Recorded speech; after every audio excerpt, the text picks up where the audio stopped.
Hello, everybody. Welcome to the joint webinar hosted by EASE and STM. We will be talking about uh, how you can actually calculate the carbon footprint for your journal. Rachel? Before we move on, of course, I need to introduce myself. I am Haseeb Mohammad Irfanuallah. I am the co-chair of the Environment and Sustainability Committee of EASE. And I'm sure many of you who are aware of EASE, and we have been quite, committed to environmental and sustainability aspects of journal publishing. And of course, carbon footprint is a huge thing. As you can see on the screen, the other co-chair is Eva Andronovsky. And you can see a couple of things that we have been working on. For example, the Environmental Sustainability and Scientific Publishing Manifesto. We are very proud of being one of the signatories of SDG Publishers Compact, and Rachel has been doing fantastic work on that. And the final thing is the SDG checklist, which is the newest edition of this Environment and Sustainability Committee. And Rachel is also on this committee along with me. Now let us move on. And STM, which you all know, which is a huge association of publishers, almost 150 members currently. And all the English language papers that are being published, almost 60% are being published by the member of STM. And its mission is, of course, as the International Association of Scientific, Technical, and Medical Publishers. Of course, they also publish humanitarian aspects and to advance the trusted research for the benefit of the society and wider world. If you see the bullet points, there are 4 key strategic areas where STM actually works. And social responsibility is one of the biggest areas, under which, if you think of the Sustainable Development Goal, if you think of carbon impact, climate impact, all are under that. So what is being presented here today, the tool and the platform, you will be able to find it under that particular section. And I'm sure we will be sharing those links of EASE as well as STM in due course. Now let us move on to today's agenda. We will be talking about essentially 3 specific issues. First, we need to understand that what do we mean by carbon footprint when we talk about scholarly publishing. We need to understand that first. Then comes what are the carbon impact of digital publishing that we have been everybody's practicing. And finally, there is a STM digital carbon calculator tool. And we will be hearing from our panelists today. And of course, there will be Q&A session to end this webinar. Now, let me introduce to you 3 esteemed panelists today. Of course, Rachel Martin, we will kick off with her. She is the STM Social Responsibility Committee Head or Chair, and she is also associated with Elsevier as Senior Global Director of Sustainability. We also have amongst us Andri Johnston. She is the lead of digital sustainability of Cambridge University Press and Assessment. Finally, Jeremy Brackpool. He is also associated with Elsevier, leading the emissions reductions activities of this organization. And they are all part of the committee who actually, on behalf of STM, taking care of this carbon footprint aspects. Now, without further ado, I'm handing over to Rachel. You will be seeing me after the presentation where we will be having our Q&A. Rachel, the screen is yours. Thanks, Haseeb. I am here to set the context because as we're talking about digital publishing, it's good for us to think about what exactly that is. And how better to start than maybe a trip down memory lane, a little bit longer than most of our memories here, but we have to think about the evolution of scholarly publishing. And of course, we've been united in the idea of our core purpose, which is to communicate the results of scientific research. And it sort of started, if you think about it, in the Middle Ages, where we had a select few writing a very long time, often on parchment paper, in terms of making sure that we could communicate scientific results, mainly to a very selected few. We move on to the first innovation, which of course was the printing press. And around the 17th century, we had the idea that we could mass produce books. And suddenly we had a lot more people who were able to access scholarly information through books, which was fantastic, of course. But it also, if you think about it from a climate perspective, meant that we were using paper. And paper at the time in the 17th century was incredibly expensive. And it was also still a precious resource. And so we had innovations at that stage which was as simple as trying to get as many pieces of word on a single piece of paper. And we had the seeds of how we actually format PDFs even today. So the use of columns, the ideas of fonts, all of those were sort of invented around the printing press and the way of trying to get out as much information on as little paper as possible. Of course, in the 1980s, it was the birth of how modern publishing kind of looks right now, which is in 1989, we had Tim Berners-Lee, who invented the World Wide Web. And of course, the 80s was the decade where we suddenly had computers, we had digital infrastructure, and that obviously meant that we changed the way that we were communicating. 1990 was actually the first online-only journal. And that's kind of amazing if you think of the tech giants today. Google didn't launch their search engine until 1998, 8 years after our first online-only journal. So if we have a look about how we've evolved from that incredibly expensive parchment paper through to mass generation of books, through to the internet, most publishing today takes the form of electronic. And of course, that's done a lot of benefits for us, of course. We've got a wide access to lots of different audiences through the web. We, of course, reduce costs in terms of physical printing distribution. So things like warehouses, for example, are not necessarily as needed if most publishing, and it is done digitally today.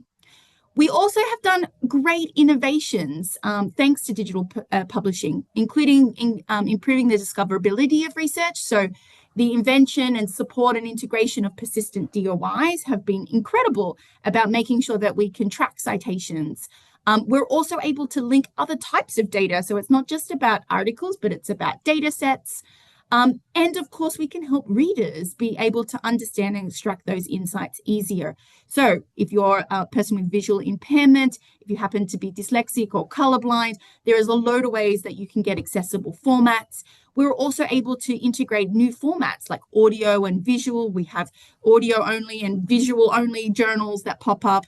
And of course, we have lots of different things like interactive graphs, which could never have been possible in terms of actual paper formats. But of course, all of those innovations have a potential climate consideration.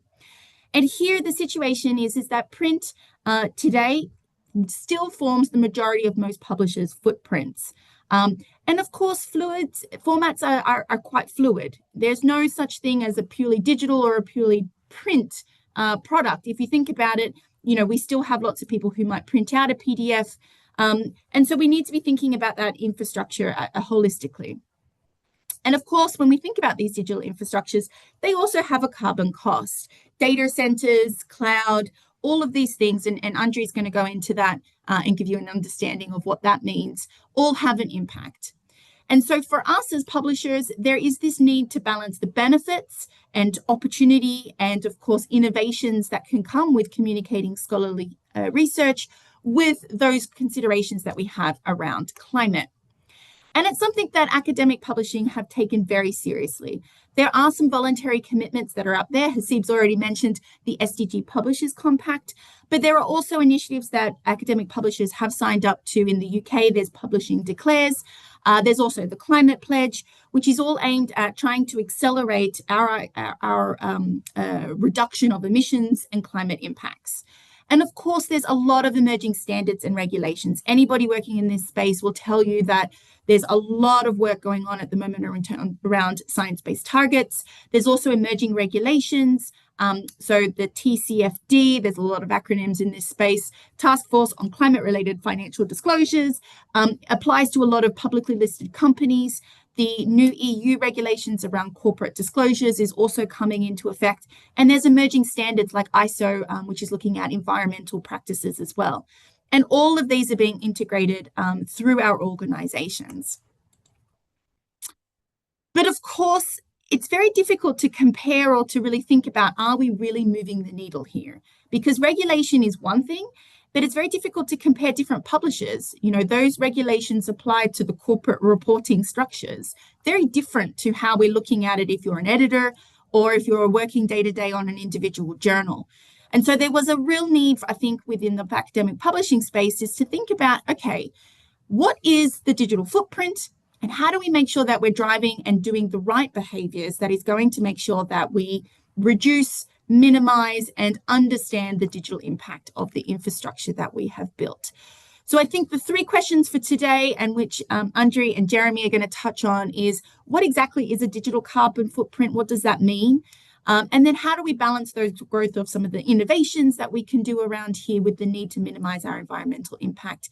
And then what tools that we have at our hands that we can actually get there. So without further ado, I'm going to pass you on to Andri to explain how do you measure digital emissions. Thanks so much, Rachel. And hello, everyone. So my day-to-day job is deep in everything to do with looking at digital emissions for our products at Cambridge, understanding where these emissions come from and how can we start to reduce them. The general kind of question that this comes from is, well, how does something that's digital and in the cloud actually have emissions? There are a couple activities or a couple of steps in the process to calculate digital emissions that we'll talk about today. But in general, any activity that happens online or in a digital space, whether it's on a device, whether it's in a server, in a physical on-premises server or a cloud server, which technically is still a physical server, or even the network that's being used to get the data to and from users and content producers. All of those things require energy. So to power up our laptop, we need energy. To use the internet, we need energy. And unfortunately, the majority of those energy sources are still fossil fuel sources. We know that a lot of grids are becoming more green, but this isn't necessarily the case across the world. And it fluctuates as well, depending on political situations, economic situations, etc. So we still have the challenge that a lot of the energy is created by fossil fuels. And so that generates carbon emissions. In general, the higher the spend is, the more activity that there is, the more energy is used, and the more carbon emissions are emitted. So it's keeping this all in mind, though.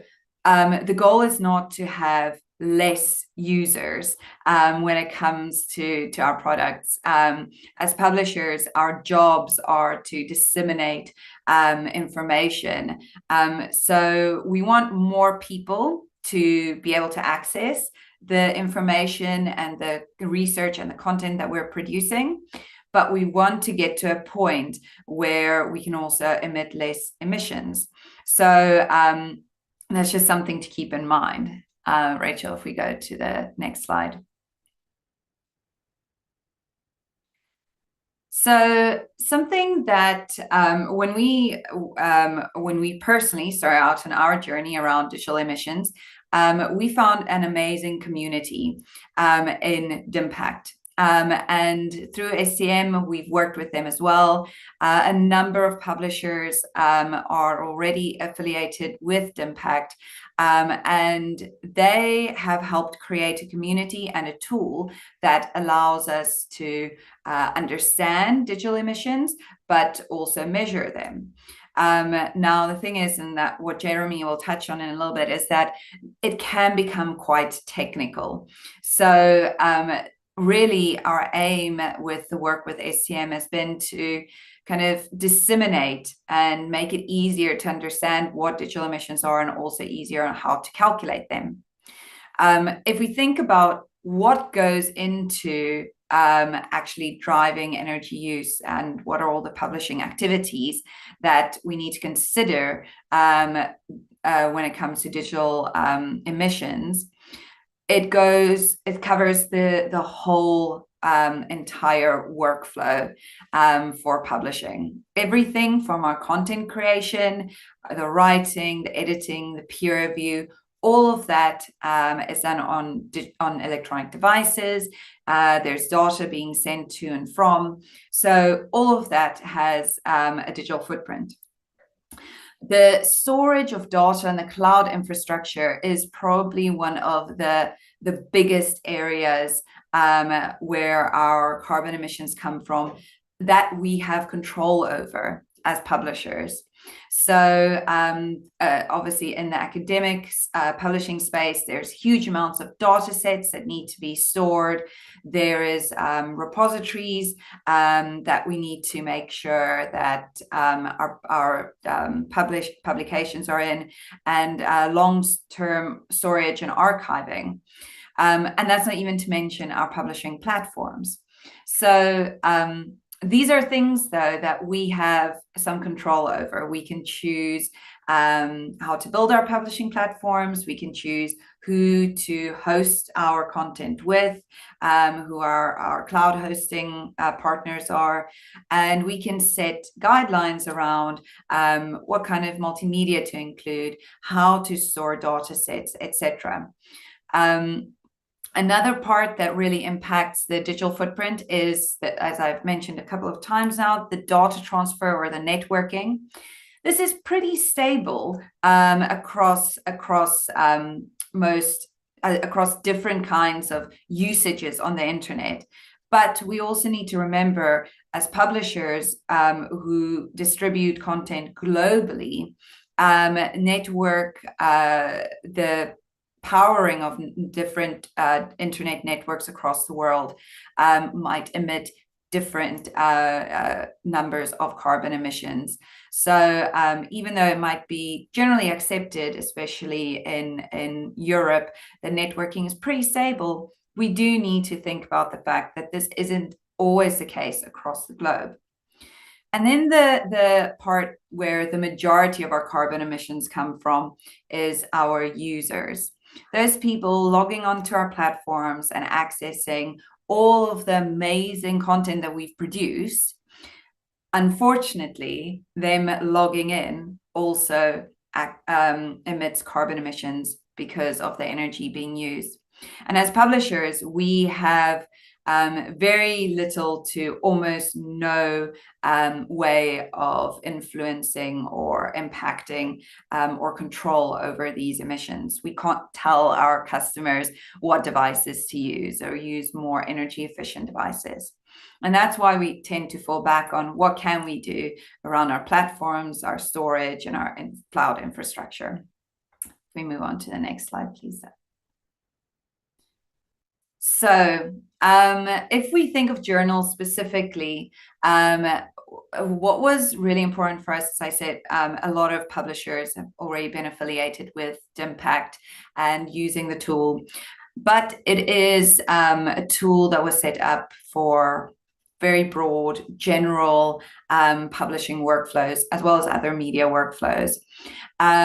So what we have started looking at is how can we make it more specific to journals. We still take into consideration the same three aspects around production, distribution, your network, and the usage. But thinking about specifically for journal publishing, what would fall under, for example, production?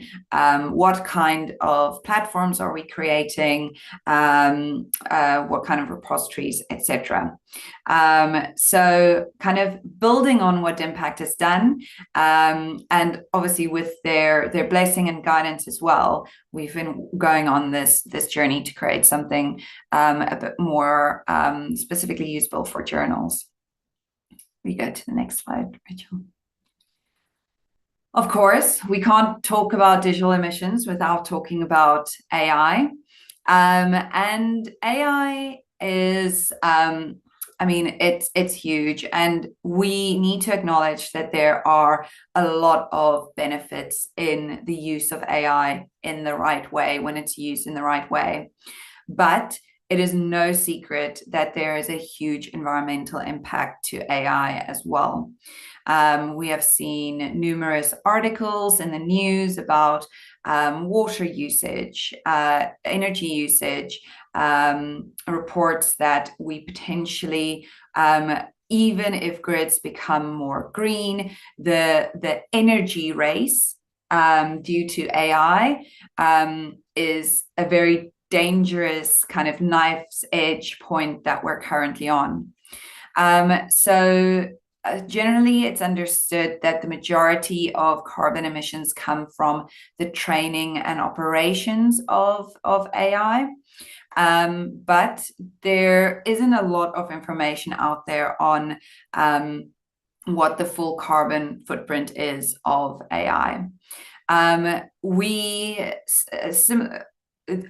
In general, our digital footprint as publishers is much, much lower than our print and distribution footprint, our physical footprint, carbon footprint. And even with AI, we can still with certain comfort say that it will be lower than our physical footprint. However, it's really important for us in this age to look at what our key challenges are. What is the energy data around using different language models for creation and training? Is it, being able to advise on what's the best training model to use? But there is unfortunately a big lack of accuracy and standards around measuring the footprint of AI, especially in scholarly publishing, but even in the wider technology space, even for the big technology players. So this is something that that we are working on as well. In the DIMPACT group, there is a specific AI working group, and trying to get to a place where for the publishing industry, we can set some standards to support the industry to actually understand and calculate the emissions of AI. So it's very much a journey, but I think we are well on our way to start to understand where that is, and more tools will make that possible. I think I am handing over to Jeremy now. Hi, everyone. Thanks, Andri. So I'm going to take us into the model itself and understand a bit more about what it is and how you get it. Andri's already touched on a lot of this, but really what we're thinking about when we're developing this model is how can we create a way for publishers of all different shapes and sizes to get quickly to something that's helpful for them. This is not about a model in absolute perfection, about having the number of your emissions down to the decimal point. This is about understanding what's really important, what are the things that matter for the climate for you, so that you can take action as a publisher. And so we've created this model. It's just an Excel model, and I'll show you it in a second. You take us on, Rachel. Before I go into the model specifically, just to reiterate a point that's been made a few times, which is that digital is one part of a footprint of a publisher, and there are other elements as well. So really, the digital aspect of footprints needs to be thought about in the context of all of the aspects of the footprint, including the content creation and the elements of print. And you can see there's an equivalent element of print as there is to digital in many cases as well. And this is really about supporting publishers to be able to actually understand this over time with a view to being able to take action in various forms. Rachel, you take us on. So let's have a look at the model itself. So there's a few different parts of the model. So I've done little screenshots here of what the Excel model actually looks like. So it's a bit less of an unknown. So you have various orange boxes that you'd fill out as a user of the model. The first set is on the server emissions. So this could be your cloud provider or your on-site servers for those publishers that have on-site servers, or a mixture of both, of course. And the model allows for you to put in actual data from your provider if you know it, or actually to estimate it based off of the amount of computing and storage. And again, these are all numbers that your provider could actually share with you. If you click again, Rachel, thank you. The next piece of the puzzle is your usage. So actually, how many visits are you having? How many people are using the content? How many downloads are you getting? And what sort of page size and download size do you have as a publisher? Next piece, Rachel. And then the last block really is about your users themselves. So what devices are your users actually using to access your content across desktop, laptop, tablet, smartphone? How much time are they spending reading and comprehending the content, and where are your users? So that actually their local grid is reflected in the estimates.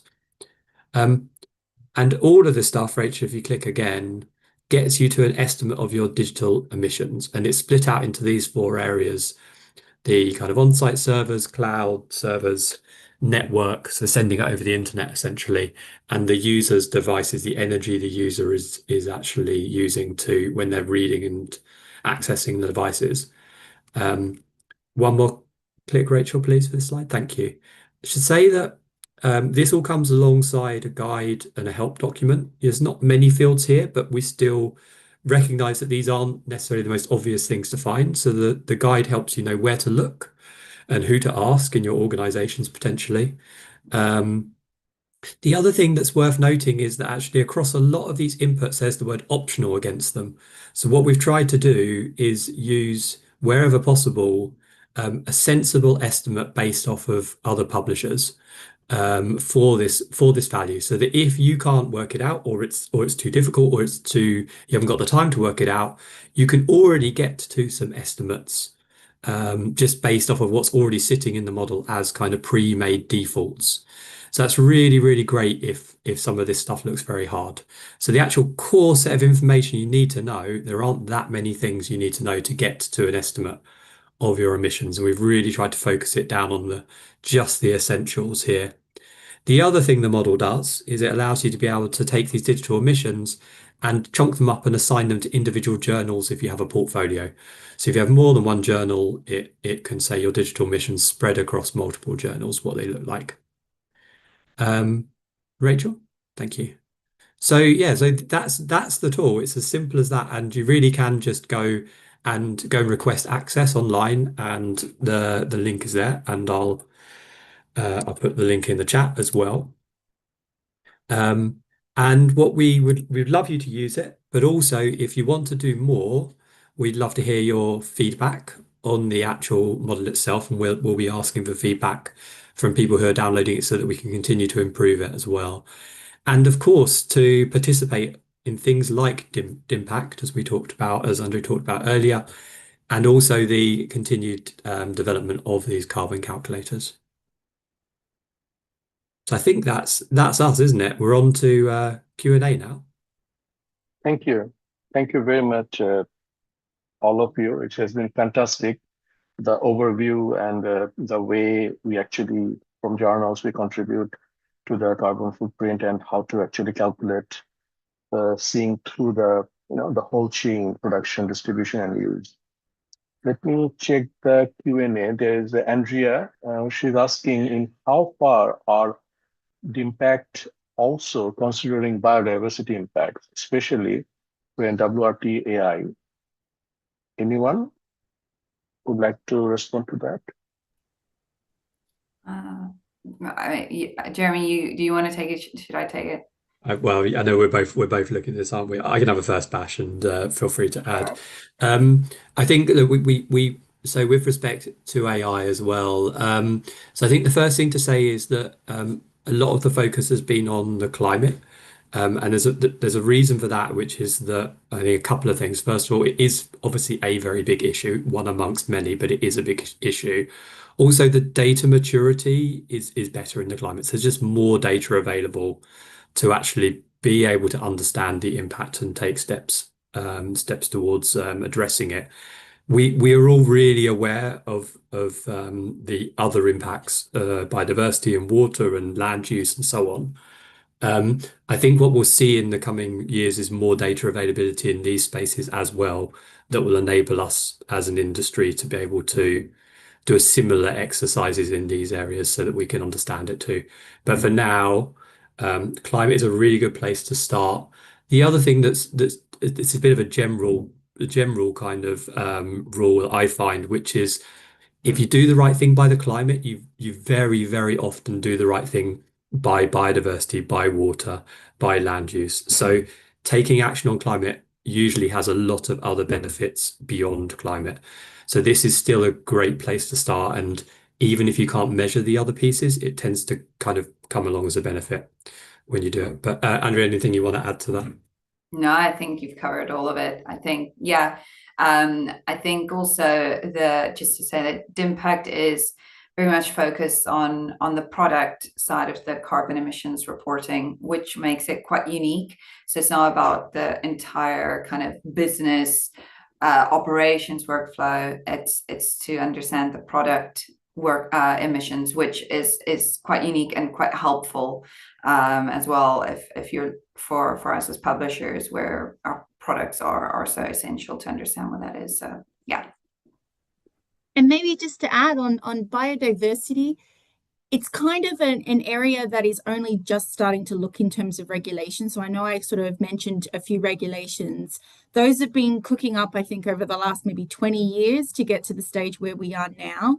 And biodiversity, definitely a critical area, but it's still under definition. It's very difficult. And I think it's very difficult for sectors such as academic publishing, where it's mainly digital. We don't have huge land uses, big warehouses and things like that. So it is very difficult, even though I know it feels like, oh, you're using a data center, and a data center will use water and land and the like. So it's kind of sort of balancing out and trying to figure out where we can kind of move it. And I think at least at the STM level, we wanted to prioritize carbon, as Jeremy sort of said, in terms of, yeah, if we tick off what we're doing right there and we can measure it, then we'll probably be doing the right way in other areas as well. But I do want to give a shout out to, there has been another project in the publishing industry, which is called the Book Chain Project.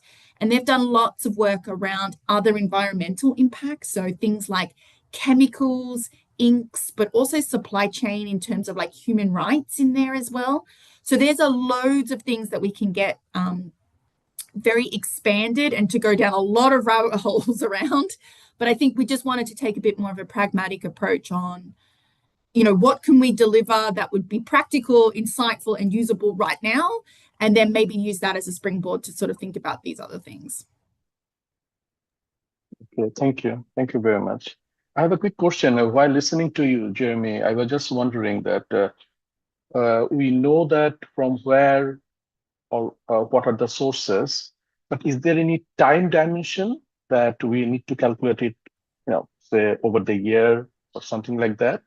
Or there's other time dimension into that? Yeah, it's a great question. The tool is completely flexible, so you can choose your own time period for this tool. You can and you pick your time period. So you could say pick your most recent full year of where you've got data, and then plug those numbers into the tool. But equally, you could run it again for the year before that, and again for the year before that, and then you could start to look at how it was changing over time. So in a view to keeping it simple, we have a got it input year by year by year in the tool, but you can use it multiple times for multiple years, or you know, or parts of the portfolio or certain products. So you can cut this in whatever way you want to be able to get the right level of information out from the tool. But it's a really good question, 'cause I didn't actually say anything about that. So thank you for asking it. Good thought. Yeah. And another part is, I was just wondering, when we talk about products carbon footprint, it has got a shelf life or end life, but a journal article doesn't have that, isn't it?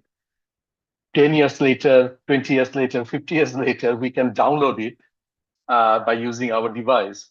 So is it kind of an end date that we should stop calculating and or put it under in our account that you know, this is not our bit. 20 years is enough. We have calculated our carbon footprint. I think you got my point, Jeremy, or anyone. I think Andrew wants to go at this. Go on.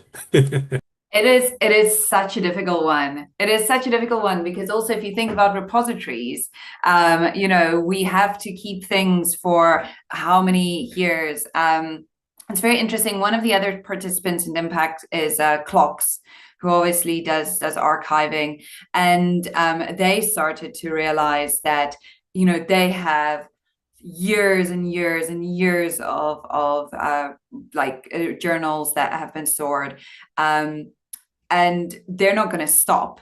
And as digital in the digital publishing, we shouldn't be say, you know, at some point we're not responsible for those emissions anymore. As long as they are on our platforms, we are responsible for them.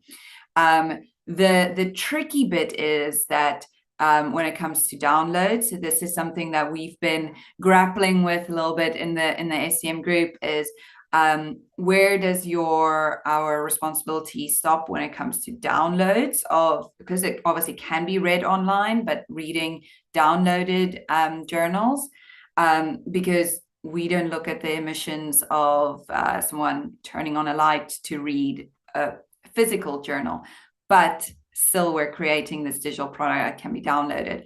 So I don't think we have an answer for that yet, but we are kind of working on it and trying to determine if we can find a metric to use. But no, we can't stop and say, you know, it's only once it's no longer on your platform, or for as long as it's in the digital space, we have to report on those emissions, unfortunately. But that's where we need to get quite smart at how we're adding it to our platforms, what formats, what are we adding, and that kind of thing. And I think it's kind of also interesting if you think about, like, not just the end of life, but the idea of our platforms. Like I sort of said, I mean, we've been such trailblazers in terms of innovation and adopting digital, which means our products were developed a long time ago. Our platforms are quite old. Yeah. Sometimes we used to have data servers, you know, we've now transitioned over to the iCloud, but, you know, we didn't have a what do they call it, a natural born application in the way that we kind of envision, you know, some of these new things like TikTok, for example. That's not how the infrastructure was built. So there's a big sort of opportunity, I think, as we sort of get much better with the data and we start thinking and measuring, to think about optimization here and efficiencies. And we haven't even broached that conversation yet. And I think it's really around, you know, let's first get a benchmark in there. Let's get everybody up and kind of understanding, where do I get that data? How do I calculate it? And then we can have some conversations across the supply chain. As Andri sort of pointed out, there's Clocks, there's also other repositories, there's archives, there's institutional repositories. It would be great to have that supply chain in terms of digital coming together and thinking through how we can really make this more efficient, but also that we're not taking up, you know, cloud space where we shouldn't be taking up cloud space for things like that. So just to kind of really put it out there that digital, although it's not going to go anywhere, it also has some potentials to be optimized, maybe not like a print with your columns, but a little bit the same. Okay, thank you. Thank you both. Yeah, I think, Andri, you mentioned about, you know, reporting kind of a thing. I was just wondering, because since we are calculating, you have to report it, because is a part of the transparency accountability. Do you see any challenge into that? I was just wondering, you also mentioned about the cloud hosting, the term green cloud, how do you see that? I mean, does it, I mean, how do you define it? Thank you. Reporting and green cloud. Thank you. Reporting is a very difficult one, and I think it is very much dependent on the organization and what you signed up to. So, for example, we are signed up to science-based targets, but you can choose certain categories that you're reporting on. So, when I mentioned that user emissions from our users is the biggest proportion of emissions, it's a very interesting topic for a lot of companies actually who report on emissions, because some companies will report on the emissions of their customer using their product. So until recently, Unilever, for example, used to report on the water usage of somebody using their dishwasher tablets. But then that's an optional kind of category to report on. So it very much depends. But what I always fall back on is that if you have a certified and an ISO certified and a valid methodology, you can report on any part of those emissions if you need to. So this tool is built on DIMPACT, which has a certified methodology with a white paper. So it's not meant for official reporting, but you can go back and you can look at the methodology, and a lot of companies do use DIMPACT, the DIMPACT tool itself, to do official reporting. So that's one part. On the green cloud part, it's also an interesting one, because the definition of green cloud, you can only really say the cloud hosting is green if they have a number of certifications, they're 100% powered by green energy, etc. And none of the big cloud providers have that for all of their data centers. There are a couple of smaller data centers, cloud hosting providers who do that. But for the scale we need, that's not really realistic. Something that's an option is to, instead of saying, oh, we need to go with 100% green cloud provider, is to really understand what those emissions are. Again, falling back on methodology, choosing a cloud provider that has a certified methodology, that is open, that can provide information about the emissions factors, all of that kind of stuff that's needed. And if it can't, so for example, AWS, they're not very open about their kind of methodology, then partnering with other solutions, something that we're using at Cambridge is a company called Green Pixie, where they have a certified methodology that looks at the cloud emissions and does the conversion. So at the end of the day, when we do reporting, we should look at the methodologies. We should have a certified methodology, and that should guide what we're reporting on. Okay, thank you. Thank you very much. Maybe I can just add as well. I agree with everything you've said there, Andri, and just maybe a little bit more on the kind of what it takes to be properly green in any industry, I guess, even cloud and beyond. There's a lot of organizations who claim to be renewable and green, but I wouldn't necessarily always assume those claims are actually representative from a climate point of view. They may be using loopholes or very kind of cheap ways that are kind of semi-regulated to make those claims, but they're likely in most cases, I would say, still to be having quite significant climate impact. So it's an unfortunate state the world is in, that way of accounting and really validating whether you're actually renewable or not is a bit opaque and a bit tricky, and very difficult for consumers to navigate any purchases of any products, companies or individuals, in our own lives as well. So it's definitely worth scrutinizing to the extent you can, and not necessarily taking it at face value when you do see these kind of assertions of green energy use. Yeah, that is so true. Thank you very much for raising that. I work in the environment sector, and the surge of calling things green, we have a term called greenwashing, so branding it, taking it as a business opportunity, it is something like you are cutting a forest down, planting more trees. Just imagine. Now, thank you so much. But I have a question for you, Jeremy. That of course AI is a huge thing, and from Andri's presentation, we understand that compared with the print, definitely the amount is quite low. But the surge we have been seeing for the last 3 years, especially after the, I think it's 3 years, isn't it? Yeah, around November 2023, 22, the AI. So do you think that the way AI is getting into the editorial space, research space, authorship space, production space, is there any can we cap it, or we have to think of the environmental impact in such a way that it is manageable? What is your thought on that, given the current surge of AI? Jeremy. I think the other speakers will probably have a view on this as well, but I'll share mine first since you asked me. So I think the first thing to maybe add is that the energy use from AI depends on what type of AI it is, and there can be huge orders of magnitude difference. So AI generating videos is going to be a lot more than AI's analyzing text from a small sample, right?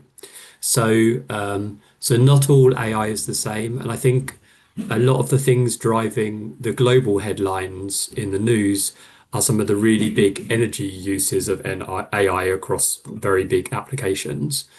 And they aren't necessarily the sort of AIs that are being used in the publishing industry to support different things in the workflow or to support users. So I think typically those applications of AI will be much lower energy use than some of the other ones that you're hearing about probably that are making the news. So I think that's the first thing. Now, that's not to say that we should ignore it, because we really shouldn't, and we do need to understand it, and we do need to measure it and take whatever action we can. But the other thing is actually what the AI delivers. So if the AI is making something more efficient, there's also the potential for energy savings from that. So for example, if it's saving somebody a lot of time, which otherwise they would be using their device for, then maybe the AI saves energy overall. Now, this is always going to be very specific to whatever the instance is of the AI, but I think the general point is that it needs to be thought of in the context of what the task is and what the overall impact is for the climate, rather than just the server use of the AI. Now, sometimes it will be completely incremental, and other times there will maybe a positive impact that offsets it as well. So I think it's a complex area, and it's really quite specific depending on what it's being used for, I think is my general feeling. And my last point before I hand over to the others is to say that the way in which the AI models are being built and trained will also become more efficient over time. So we should expect that to get less climate impactful. But again, that may be offset if more people are using them. So there's lots of different trends and factors going on. It's very hard to see what's going to happen for the publishing industry specifically on that. But I'm really interested in Rachel and Andri, your views too. Rachel, thank you. So Thank I'm you. going to take a broader view. I think there's an equity kind of element to this, which is, AI and its potential to drive energy use overall. At the moment, we're only seeing that in very developed countries, right? So we're not seeing that in, Africa. We're not seeing it in certain other areas, which, does raise the idea that, ultimately what we need is an energy grid that's clean, and then we need to be able to be moving that at pace in order to really optimize and take advantage of the benefits that AI will bring. Will really depend on how governments and how private sectors work together in order to make sure that we are moving at pace towards that. Now, I'm kind of heartened that some of these big data centers are looking at renewable energy, but you see the winds of change around some of these decisions. You see the lack of regulation or regulation coming out or regulation blocking some of the renewable energy deployment. So you have that kind of broader context. Now, I do think we have to be careful because, you know, it's very difficult to say, hey, my AI query is very, very valid. I'm, you know, having amazing thought and I need the AI to help me. That's much more valid than, please, you know, ChatGPT generate a cat meme. I don't think we want to go down that path where your query to AI or your use of AI is better than somebody else's. And I think, you know, often I hear in the debates this kind of idea of, oh, but we shouldn't thank GPP and we shouldn't do. I don't think that we can really kind of splice hairs here. And I do think we have to be thinking about the equity point here in that it has huge potential and actually really societal impact in some of countries where, you know, AI deployment could make, you know, agriculture far more efficient. And I don't think that, you know, we need to be, I think we have to have that equity back into the heart of how we're thinking about deploying AI and not to kind of take it from advantage. I'm sitting in Amsterdam. I have a very global north perspective on AI deployment. It will be very different from somebody else in a different country in a different searches. And I think we have to respect that. So I just wanted to put my little social element to it. But Andri, maybe you have a different thought. Yeah, no, I agree with both of you. I think it's a very difficult topic. My background is very much product development, and I look at things very much from that kind of view. And for me, the two things that I keep in mind with AI, and when I talk to people about AI, and I actually got challenged on like, what is the main thing that concerns me about AI a while ago, and that kind of got me to that point, is waste. So if we should be managing AI in the same way that we manage all of our digital products. We need to be as efficient as possible.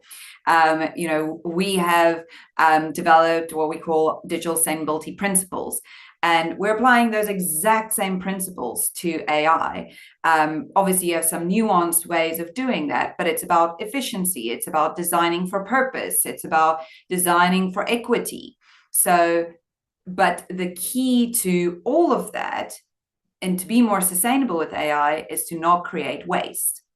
There's a lot of experimentation that's going on with AI, which is wonderful, but we need to remember that we need to basically delete what we don't need anymore. And that's just a general digital sustainability principle, really. So for me, that is the main thing that I am concerned about, and that I kind of try and guide people on realizing and say, do your experimentation, create your AI products, because there are a lot of benefits, but you need to do it with as little waste as possible, and making sure that you can get rid of whatever you don't need or that kind of thing. So it goes two ways. AI could be used to get rid of waste, but we should be careful that AI doesn't create more waste. So that's my main piece of kind of like thought piece around AI. I've realized over the last couple of months thinking about it day and night. So yeah. Thank you. Three of you. I was just wondering that we have been talking about sustainability, sustainable development quite a lot, you know, especially in the publishing space. I was just wondering, when we think of these, carbon footprint, of course, we have a societal responsibility towards, the development as a whole. But we also, as an entity, publishers, we need to have kind of a contribution to sustainable development goal or sustainability goal, ours or, the whole world's. So do you think that this kind of, the discussion that we are having, digital transformation and everything, sometimes it seems to me that are we actually kind of talking about degrowth, that no, we shouldn't grow. Let us confine, let us make things better, effective. But it may hinder our innovation, our accessibility of the innovation, this sort of thing. So how do you balance sustainability and at the same time continuing the innovation that we really, really need, because we are talking about innovation, for the last 1 hour or so. Rachel, I would like to start with you. That how do you see balancing these two things? Thank you. I think it's a great question. And I think it's always good for any organization in any sector to always think about what's their core purpose. And our core purpose is about communicating the results of scholarly inquiry. And I think it's really interesting because what we're finding now is that we've got technology which is actually got the potential to change some of the barriers that we have around scholarly communication. So I'm seeing, conversations, I've just been at Frankfurt Book Fair, but conversations about maybe English won't be the main language of science anymore. It wasn't in the 1930s, the Latin, and we had German and we had French. And over the last sort of, 40, 50 years, it was English. But maybe with ChatGPT and translations and those sorts of things will change the language of scholarly communication. And those little tiny bits, I think, help in terms of some of these ideas of balancing that social responsibility, the idea that everyone should have the ability to participate in science and to be able to communicate what they do around it, with the idea of innovation helping to change some of those systematic barriers. Let's face it, we didn't really have a great idea about. I kind of like the idea of that, when we looked at the PDF was supposed to do so much to so many different people. We were supposed to communicate to your community, your, collaborators outside your community, people who don't know about your research, to the media, to the public, to your family and friends at the barbecue. It's impossible. So I like the idea that innovation and technology can help us and help empower researchers to really think about how they communicate that in different ways, using things like, generative AI, but also whatever comes next in whatever format. We now do it on our phones. That was impossible. We do it remotely. That was impossible. And I kind of like that publishers' responsibility is to be ahead of the curve. We were ahead of the big tech. We should be ahead of big tech in AI, and we should continue to be ahead of big tech because, let's face it, all of their scientific understanding is published in our journals. So we should be able to leverage it. So I see the balance as actually we're a little bit of trailblazers, much more than other publishing sectors like trade and education. So that would be my thought. Thank you. Andri, would you like to touch upon? Yeah, sure.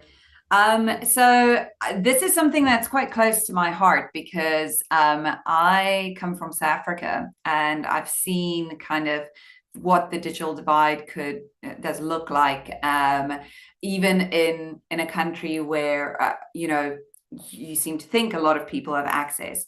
So for me, I think digital has an opportunity, like Rachel says, to reach so many people, especially in the scholarly world. If we think about even concepts like open access, but it's still really important for us as publishers to, especially those of us sitting in the global north, to not create digital products that are built and then our customers across the globe can't access them.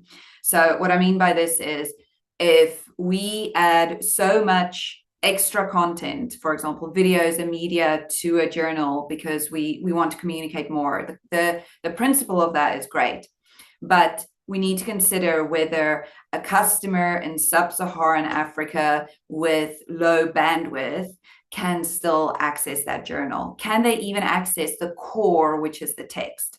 So something that we talk about is inclusive design, thinking about your customer base as a whole. And it's something that we need to challenge, especially sitting in Europe and the global north, because we tend to want to just create more and more and more, but we need to put our customer first. So for me, it's about making sure that we look at those customers and almost swap up our personas to not just be a researcher, a librarian, but also where they're coming from, and design products that can be accessed by even the person with the lowest accessibility opportunities. Thank you. Thank you. So before we finish, close, Jeremy, any final thought on this topic or anything? I'm not going to do any better than Rachel and Andrew. I think they've done a great job of answering that question, so I'll leave it there. Okay. Thank you. Thank you. Thank you, three of you. It has been fantastic listening to you, the presentation, the overview, as well as how things are being happening in terms of carbon footprint and how we can actually measure and take action. I really enjoyed talking with you, and I'm sure that our audience, they have also enjoyed, and those, of course, there will be a recording available, those who couldn't join. So let us call it a day. Thank you very much, and bye, everybody. Until next time, take care. Thank you very Thanks. much. Thank you. Bye.